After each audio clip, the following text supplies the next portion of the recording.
Bonjour et bienvenue sur Mining Quest. Petite vidéo de présentation sur mon installation. Donc comme indiqué dans le titre, je mine dans une de mes caves.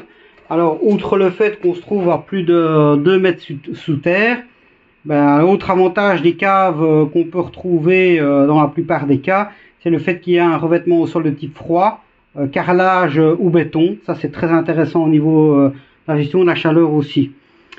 Alors au niveau de l'agencement du matériel, là c'est un choix qui s'est offert assez rapidement à moi, tout simplement parce que j'en avais déjà, dont 2 qui étaient inutilisés. C'est le choix donc de l'étagère.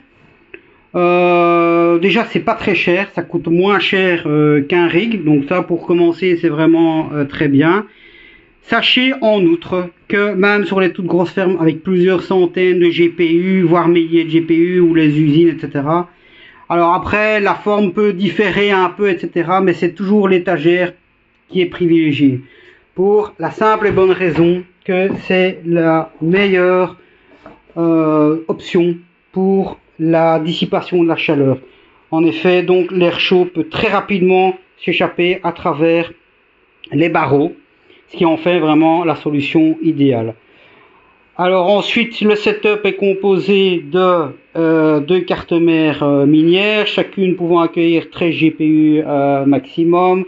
Les alimentations, j'ai mis des bouts de bois en dessous pour éviter les faux contacts entre les soudures et les étagères métalliques. Attention, faites bien attention toujours aux faux contacts et l'électricité statique. Voilà, c'est au niveau aussi de la gestion du matériel.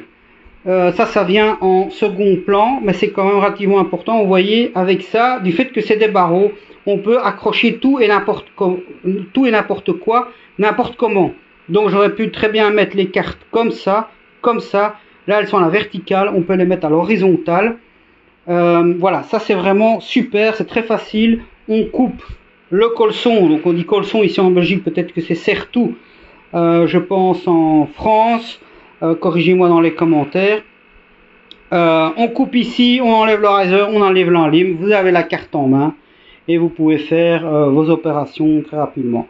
Donc voilà, on fait un petit tour du propriétaire, le switch, le jaune pour l'arrivée, les 2 autres pour de nouveau une gestion facile.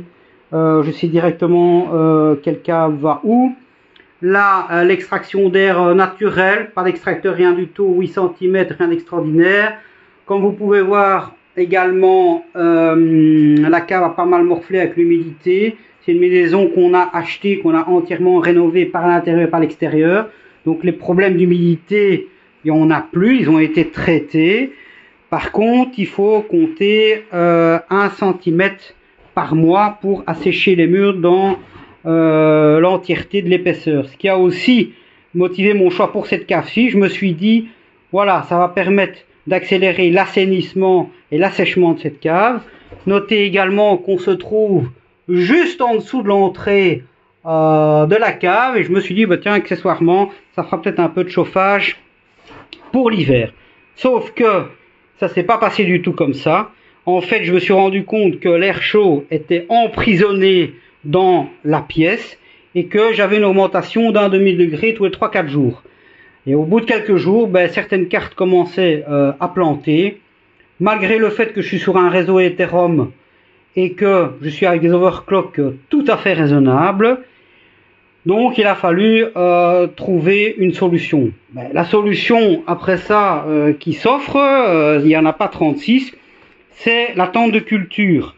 Donc c'est une tente habituellement qui est utilisée pour cultiver des plantes, comme son nom l'indique, avec un tissu réfléchissant à la lumière sur les côtés, sur toutes les faces.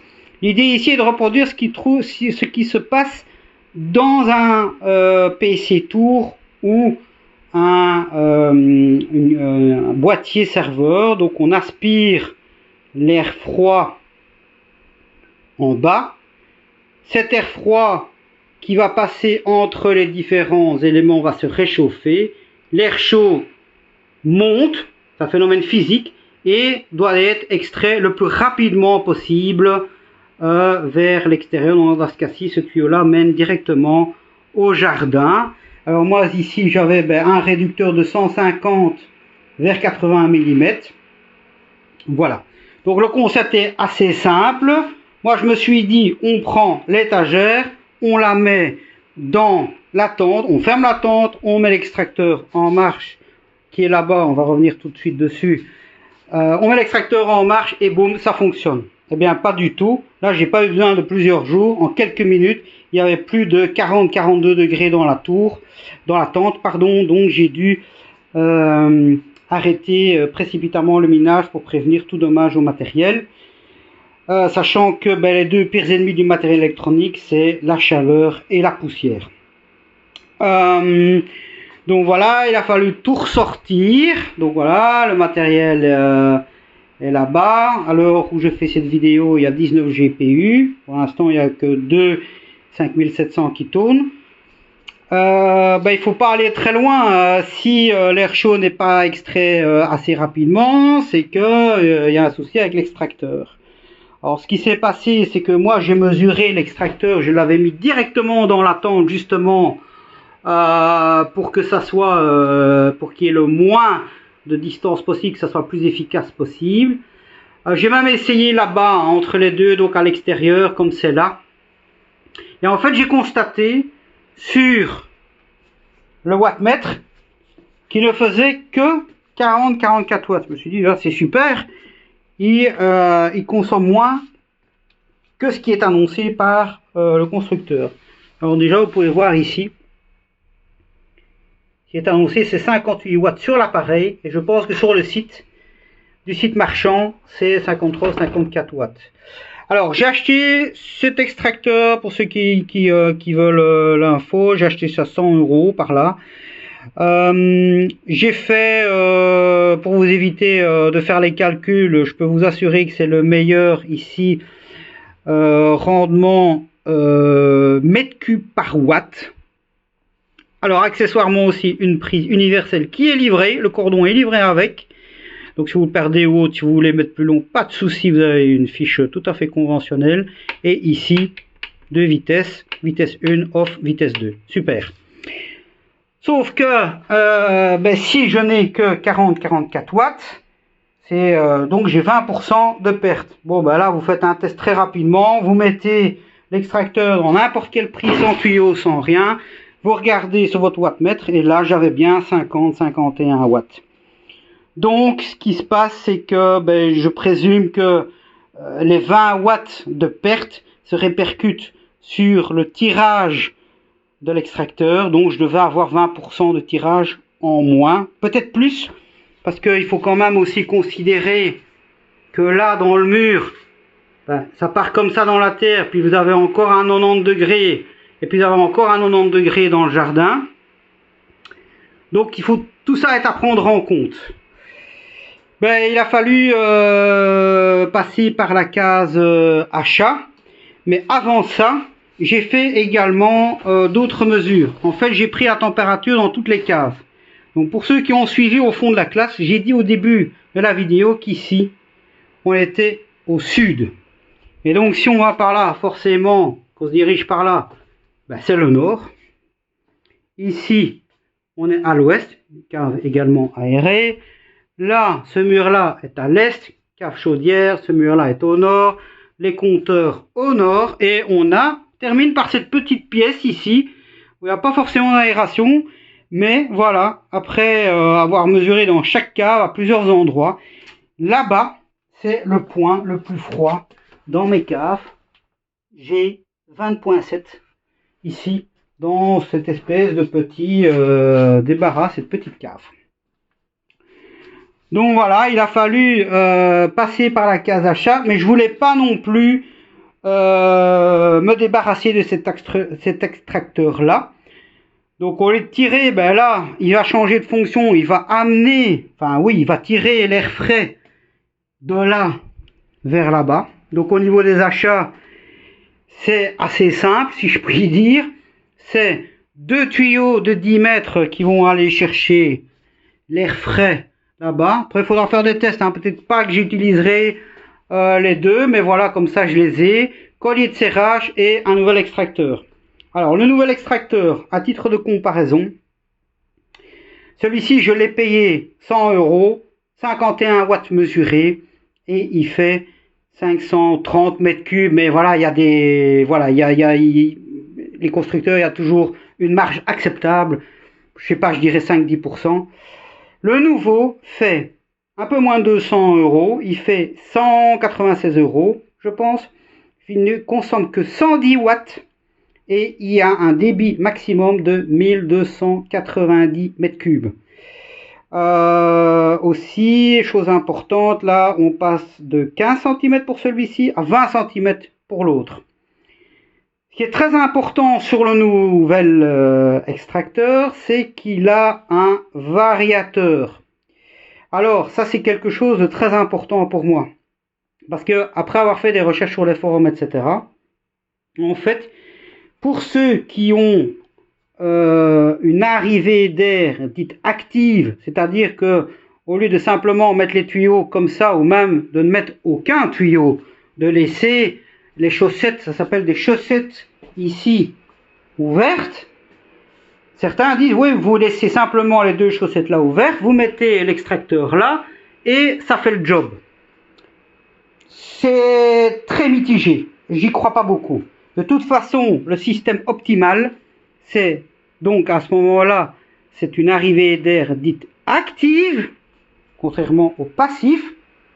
Et donc là, ben, vous devez garder un équilibre entre la moitié, maximum les 2/3. Ce qui veut dire, bon, je vais prendre des chiffres ronds pour que tout le monde puisse comprendre. Si vous avez une extraction de 1000 mètres cubes, bon, j'exagère, hein, ici la tente elle fait 2 mètres cubes, hein, 1 sur 1 sur 2, fait 2 mètres cubes. Mais si vous avez un extracteur qui fait 1000 mètres cubes, dont vous devez amener l'air à raison de entre 500, 600, 700 maximum mètres cubes. Forcément, il faut toujours que l'extraction soit supérieure. Donc c'est plus ou moins le double ou les 2/3 par là. Voilà, donc ça c'est, j'attends, les commandes sont passées, j'attends le matériel avec impatience. Aussi, autre avantage de ce nouvel extracteur, c'est que comme il y a ce potentiomètre, une nouvelle fois, c'est que je vais pouvoir, au fur et à mesure que j'ajoute des GPU, je vais pouvoir augmenter mon extraction. Et donc c'est un appareil qui va pouvoir me suivre dans le temps, au lieu de essayer de faire des économies, d'acheter tout juste ce que j'ai besoin, et puis je revends avec perte, et puis je dois racheter plus gros, etc. Voilà, donc ça c'est quelque chose, donc c'est un matériel qui peut me suivre, j'espère bien évoluer. Voilà, donc on arrive tout doucement à la fin de cette première vidéo. Donc 3 choses à retenir. Première chose pour les débutants, les amis, si vous passez par là, les débutants, concept fondamental physique de base, l'air chaud monte, donc on aspire l'air froid d'en bas et on extrait l'air chaud le plus rapidement possible. Deuxième chose à retenir, deuxième leçon, essayez le plus rapidement possible, que ce soit au niveau des cartes mères, je vous ferai la démonstration dans une prochaine vidéo, je vous expliquerai, essayez le plus rapidement possible de passer à des cartes mères avec un maximum de slots. Ça c'est, il n'en existe pas d'autres à ma connaissance, avec plus de slots. Je peux me tromper, hein, vous pouvez me dire dans les commentaires, hein, mais je pense qu'il y a une Biostar où il y en a un peu plus, pas certain. Pareil, donc pour les cartes mères, que ce soit les cartes mères, les extracteurs ou le matériel en règle générale, essayez de penser à l'avenir. Hein, si vous n'êtes pas trop limité dans le budget, si évidemment vous êtes limité dans le budget, voilà, allez-y petit pas par petit pas, mais prévoyez pour l'avenir. Et la troisième chose à retenir pour ceux qui ont bien suivi, pour ceux qui veulent avoir, voilà, se faire construire un petit cabanon, voir un conteneur dans leur jardin, j'ai déjà vu aussi des remorques, enfin bon bref, qui veulent avoir un espace dédié à l'extérieur, c'est l'idéal, à l'extérieur pour le minage, eh bien, concept très important, votre conteneur, votre remorque ou votre cabanon, on extrait toujours l'air frais du nord pour expulser l'air chaud au sud. Donc voilà. Comme ça, j'espère que vous avez appris quelque chose dans la vidéo.